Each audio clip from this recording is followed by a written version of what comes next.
Justin Bogle, the weather here is a bit colder than California, where you're probably used to in January. How you find the British Arenacross series so far? I'm having so much fun, honestly, man. It's been very enjoyable. I love the vibe, even just like the pits here. Like, we're all in this little tent, and I get along with everybody, and I like to talk and hang out. So for me, it makes it fun, more enjoyable, man. I really like how it feels, and tracks have been good, and the series has ran really well. It's been very impressive. Manchester was sold out. It was a great show. I didn't have the best night, but it was fun, you know, Yeah. and it's really cool. I'm pumped to be a part of this. I'm really stoked that they allowed me to be a part of this, you know, so I can try to help develop the Stark Varg, and it's a big part of my job for the next couple of years is, you know, testing and development. So more focus on that for me than the racing, but Right. the racing is always nice to have that icing on the cake, you know. We all live for that, man. We've done it our whole lives, so I'm having fun. The first round looked a bit chaotic. What were your first thoughts of British Arenacross compared to MS Supercross? Yeah, different for sure. It's my first Arenacross that I've ever raced, Right. so for sure different, but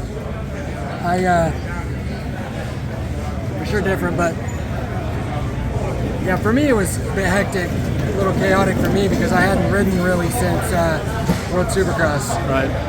So that was a long time to be off the bike and then to jump on an electric bike, which the last thing I'd raced was a four-stroke. So round one was interesting. I got some time in Spain the last couple weeks, me and Eddie Wade, testing and training together. That's been really fun.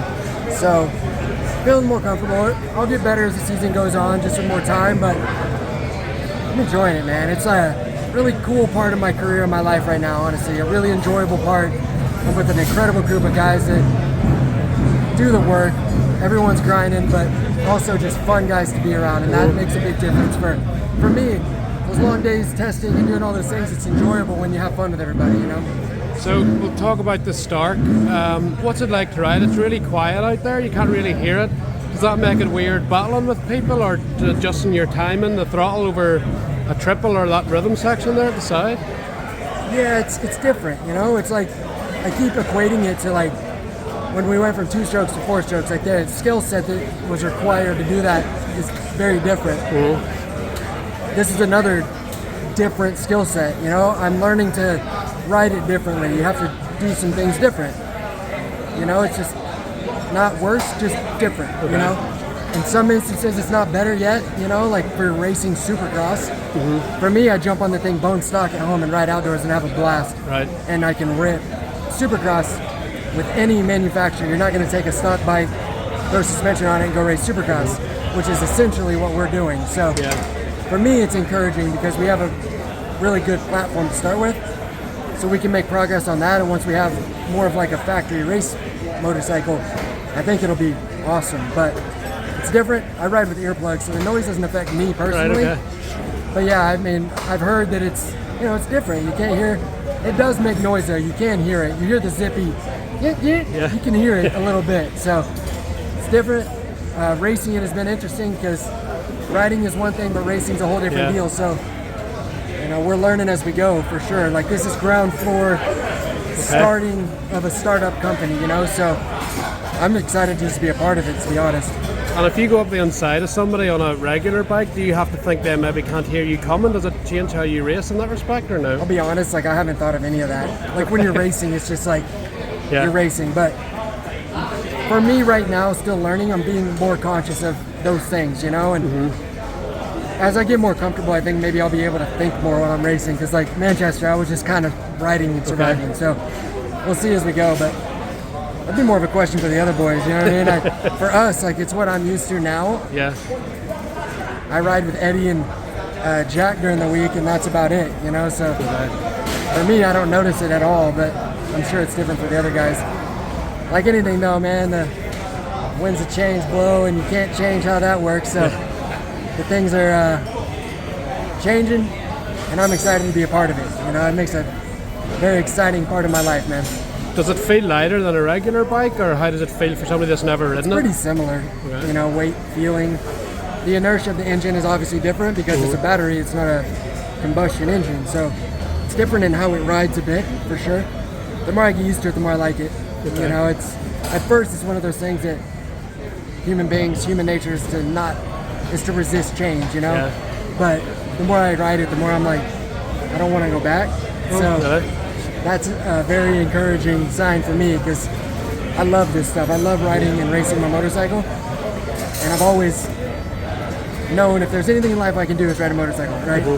So changing 20 years of muscle memory, it's been an interesting process, but like I said, the more I ride it, the more I don't want to go back. So Sebastian Tortelli's been developing this bike, 2-time world champion, winner in America. Have you ridden with him yet? Is he still fast, and has he given you any advice on how to ride these things? Silly question. Of course Sebastian Tortelli's still fast. Come on now. Yeah, of course. Like the first couple of days I rode it straight on Supercross.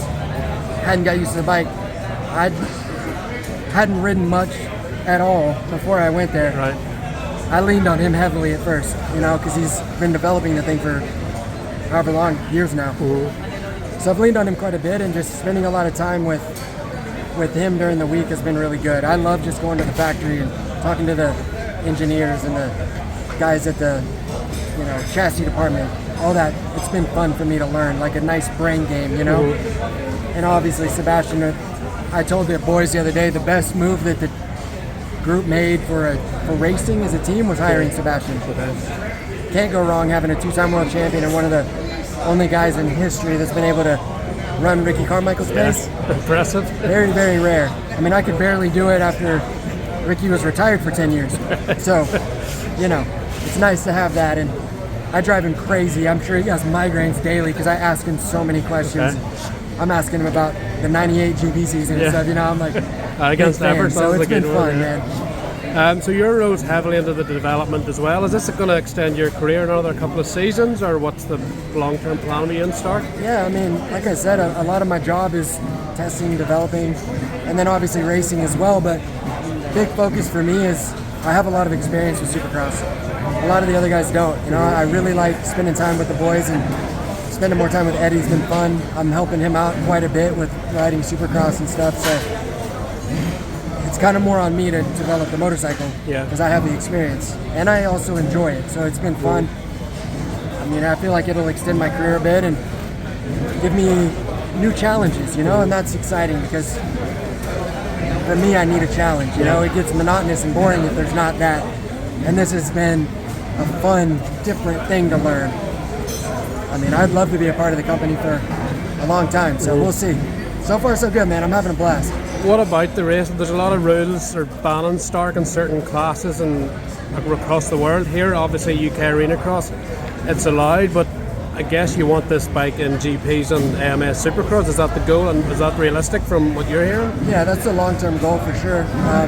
Not the immediate goal. I think for me personally, I want a little more time to develop and get ready before we go racing, because I think that if we show up to the U.S. ready, not me personally, whoever they hire to race in the U.S. at that point, if we show up ready, I think it could be very successful. But obviously, like I said, it's change, and it's tough. There's always resistance. So very grateful for the UK Arenacross series, the French SX Tour, the federations that are allowing us to race. I think it's a good way to learn where we fit in with the motorcycle, where they should, you know, limit the horsepower and all of those things, you know, how it races. You know, people are worried about safety, things like that. It gives us a chance to learn and see, like, as you can see, the last couple of times it's raced, it's just been like racing a normal bike. You know, it's just a different bike. So we'll see. I think whether people like it or not, it's the way the world's going. And luckily for us and for myself being involved with Stark is we have an incredible platform. Not every bike you get on that's a new manufacturer is that good to ride right off the bat. Were you impressed when you first rode it then? It was. And this isn't my salesman hat. This isn't me, you know, dancing for you guys. Like, I love this stuff. I wouldn't enjoy it, and I wouldn't have signed up for a couple of years with these guys if I didn't love riding the motorcycle. So. Just looking back on your career, you won a 250 Supercross title. A long time ago. You've always been thereabouts on speed. Do you have regrets in your career? What would you do different? Are you happy with everything you've accomplished? I mean, you won 450 races, like outdoors as well, so it's been pretty successful, probably from what you expected as a child. Having regrets is a fool's errand, man. there's no reason to have regrets in life, man. I did everything I could. I worked as hard as I could. I gave it everything I had. I came from a small town in Oklahoma.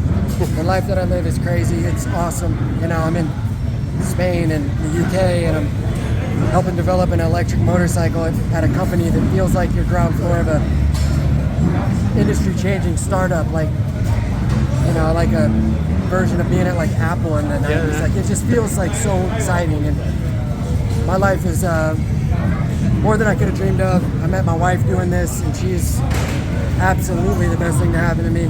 So I love it, man. I won not nearly as much as I thought I would, or I hoped I would, but I think everybody could say that. I had a 12, 13 year career, won some races, I battled some of the best guys ever to do it. I'm happy, man. It is what it is, you know? Like, You still have a title, no one can take that away from you too. Yeah, I mean, at least I got cool. that. You know, I got a 250 Supercross Championship and a 450 National win, and, you know, I'm grateful for the life that I've got to live, you know? So we've had Anaheim 1 in a mud race. I don't know how much you've seen of all that, but Jett Lawrence controlled the opener different in the mud, and then Jeremy McGrath put that Instagram post up the other day saying this, he's still got a clear view in at 72. What are your thoughts on the season so far, and can Jett ever get close to Jeremy? Never say never, man. There's some records that just don't seem possible, though, you know, like Ricky having 150 professional wins. I mean, come on, dude. Ricky didn't lose his outdoor championship his entire career. 10 years straight, didn't lose a title. That's beyond being in rare air. That's freaky stuff, man. MC is the absolute king, and there's something to be said about MC being one of the coolest champions and most down-to-earth people ever. Jett is a world-class talent. I've been up close and seen him up close and personal at the compound for a few years. Very, very talented, and if anyone's capable of doing it, it's Jett, but he's got one race win. Yeah. He's a rookie, man. Like, let's give the kid some time to you know, get there. MC, 7 championships in 8 years. It's domination, man. Like, you're gonna have to win a lot every year. Who knows? Time will tell, man. I just love it because I'm a big fan of this sport. Jeremy McGrath's the reason I started racing, so anything MC does, I'm gonna support it. So, my little brother-in-law and Jett are good buddies too, though. So, you know what I mean? It's always good to see that. And hey, a little bit of banter is always good. A little shit talking with the boys, you know. It's part of what makes us guys, you know. Just on riding styles, the way Jett ride is a lot more like Stefan Everts, and Jeremy rode really in control as well. Since him, especially in America, it was Ricky Carmichael, Penn, Relay, Tomac, Ram, Villapoto. Do you think the way Jett rides will create the young riders coming up to ride more technical, like the way Jeremy and Jeff and Everts rode? Like, it's almost coming back around again? Or, yeah, I think you can already see it, you know. I mean, it's the way it goes. Anytime anybody is winning, everybody tries to figure out why, you know, and they start to try to adopt some of the things that makes them great. I mean, when Ricky did it, Ricky changed the sport in a different way, but forced all of us, everyone in the next generations, to really work hard. He ruined the fun. For sure, but I mean, it depends on how you look at it, but just changed the way you do it. Now, turned it into a professional sport, you know? Not to say they weren't before, but things change and progress, and that's the way it goes. So, just progressing, man, and the way Jett does it is fun to watch. You know, it's fun to watch how you can have a pretty riding style and look like you're going a little slower, but you're going really fast. So I think it'll change, and I think it's changed for the better and make safer riders, you know, working on technique more so than just balls out speed. Like I said, I'm a fan. It's just fun to watch the progression of everybody. I'm getting older.